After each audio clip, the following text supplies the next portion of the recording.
All right, welcome to the Week 8 Forum. This week, again, we're talking about the president's increasingly fraught relationship with the media. What are some reasons for that? It's not just Donald Trump that historically has expressed frustration with the media. That really goes, well back into the 20th century. Certainly goes all the way back to George Washington expressed disgust with the newspapers of his day. So, what are some reasons why presidents are hardly ever satisfied with the kind of coverage they get? Well, the first part is that these guys are in mutual relationships but have contrasting motivations, right? The president wants the press to faithfully relate the material that they want related. Um, the media, on the other hand, wants audience share. So they both have something that the other needs, right? The president needs the microphone that the media has, the forum that the media has access to and controls. Uh, the media, in turn, is reliant on that idea that this guy is the ultimate official source. This guy, is the wielder of American political power. But at the same time, they really have different motivations, right? Um, the president wants the media to act as a flak for him, to act as, basically an advocate. The media, on the other hand, feel like their credibility is predicated on their ability to speak truth to power, right? So, what are some problems that occur in this relationship? And when we think about, the kind of the problems broadly in American politics, one of the things that happens is that a lot of the stuff that gets reported out of the White House is done via leaks, and a lot of times leaks are, disgruntled people in the White House that are unhappy with the way, you know, governance is happening out of the White House.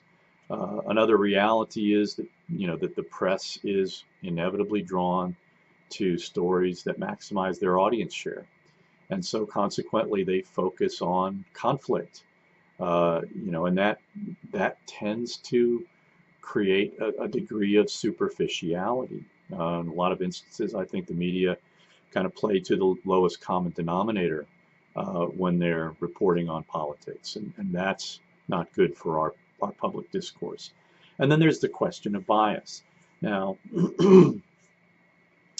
are journalists biased? I would argue that human beings are biased. The media, journalism as a general, has a professional code that is supposed to place a premium on objectivity. These are norms that we expect to be upheld.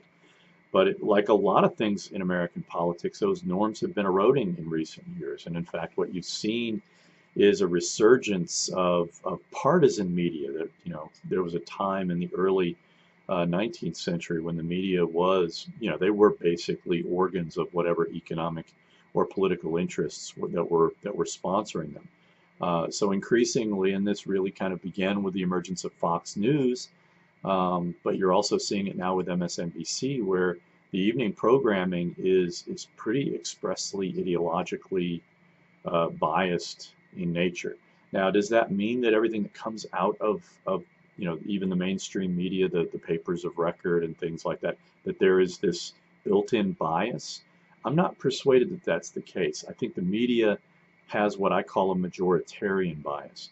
They want to grab audience share. If they think that being conservative will get them audience share, they'll do it. If they think that being liberal will get them audience share, they'll do it. If they think that there's, that hewing to a middle path will somehow grab a larger audience share by giving them greater credibility and saying, a pox on both houses, we don't really care, we're just trying to report the facts as we see them, then that's going to, tend to win the day. The other question, again, is the idea of media effects, and I think that's an important aspect of what feeds into a lot of Americans' increasing uh, sense that the media can't be trusted, right? Uh, there is this argument that the media have the ability to set the agenda, that the media frames issues in a certain way. Uh, that these are things that actually can limit a president's ability to get things done and can actually undermine a president. My take on that is that yes, the media is incredibly powerful and influential, but it's not infinitely powerful and influential. I think the great saying from a journalist from many years ago, the media can't tell us what to think, but the media can influence what we think about, and they can nudge us in certain ways. Our beliefs are our beliefs, but the fact base that we have is basically a function of how what facts we gather as citizens and how we process them. And that's something that again I think that we're not doing a very good job as Americans, as fact gatherers. And that's again something that we can talk about over the course of the week. So I hope we have a good week of discussion.